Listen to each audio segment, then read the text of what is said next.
If you're a Canadian investor who is tired of waiting 3 months just to see some cash hit your account, you've probably looked into monthly dividends. XEI is one of the biggest names on the market for a simple reason. It's built to give you a steady payout from the Canadian stock market every single month. If you're looking to cover your phone bill or groceries with your investment gains, which is kinda cool, this is usually the first ticker people check out.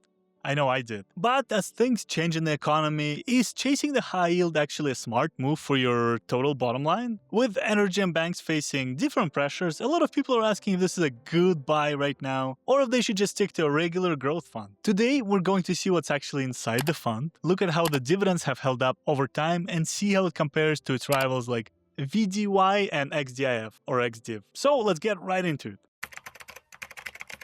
At its core, XEI is a basket of about 75 of the highest paying dividend stocks in Canada. When you buy this fund, you're basically letting iShares do the work of finding the companies with the most reliable payouts and bundling them together. This saves you the headache of buying dozens of individual stocks and paying a bunch of trading fees to do it, if your broker charges you for the trades. The stock price usually follows the health of old-school Canadian industries like big banks, pipelines, and phone companies. It's built for people who want cash flow now, rather than waiting for the stock price to go up 10 years from now. If you hold this in a taxable account, the dividends are usually pretty tax efficient, and if you keep it in a TFSA or RSP, those monthly checks can really start to snowball.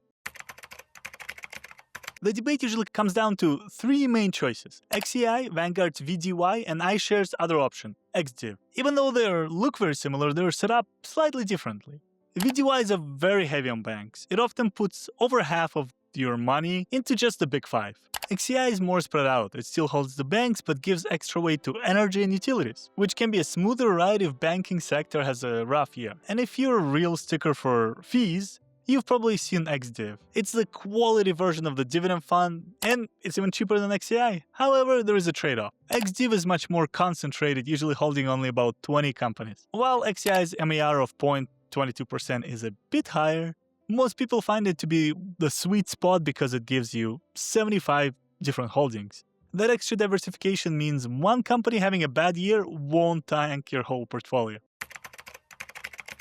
Look, before you go all in, you have to look at the risks. Even though 75 stocks sounds like a lot, this fund is almost entirely dominated by just 2 industries, banks and energy. These 2 sectors make up about 60% of the whole thing. If the housing market struggles or oil prices crash, the fund is going to feel a lot more than a total market index fund would. Also remember, this is 100% Canadian. By only focusing on Canadian dividends, you're missing out on the massive tech growth in the US and other part of the world. It's a great tool for income, but if this is the only thing you own, your whole net worth is tied to how Canada is doing, which is very dangerous. Most people use this as a smaller piece of their portfolio rather than the whole foundation. So that's something to keep in mind.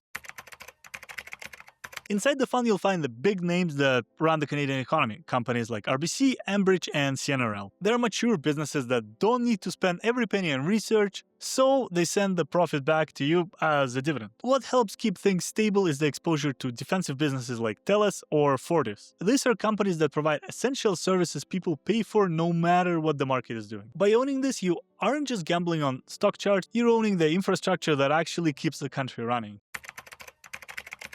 The main reason anyone buys this is the monthly payout. Unlike most funds that pay you 4 times a year, this one pays you every month. This makes it a huge favorite for anyone trying to hit financial independence because the cash flow actually matches when your bills are due. The yield usually stays between 4 and 5.5%, which is a lot higher than a typical growth fund. If you want to see your account grow faster, the best move is to set up DRIP, so your monthly payments are automatically buying more and more shares, or are automatically reinvested. It turns your portfolio into a machine that buys more of itself every 30 days, which is pretty cool. So the question is, should you buy it? It really depends on what you're trying to do. I would say go with XEI if you want a monthly check and you want a mix of different Canadian industries, not just a bunch of banks. Go with XDIV if you want the absolute lowest fees possible and you don't mind having a much smaller, more concentrated list of stocks. Lastly, I would say go with VDY if you really love Canadian banks and want a portfolio that leans so heavily into them. And go with XEQT or VQT if you're still young and care more about long-term growth in global stocks rather than getting a monthly dividend right now. Anyways, guys, thank you for watching the video. Just a quick heads up, this video is for educational purposes only. I am not a financial advisor. Just a guy sharing my research and my opinions, so definitely do your own research before you invest. If you like the video, hit the like button and subscribe to the channel. It actually helps the algorithm realize people are getting some value out of these breakdowns, and it means the world to me. So thanks for watching, and I'll see you in the next one. Take care.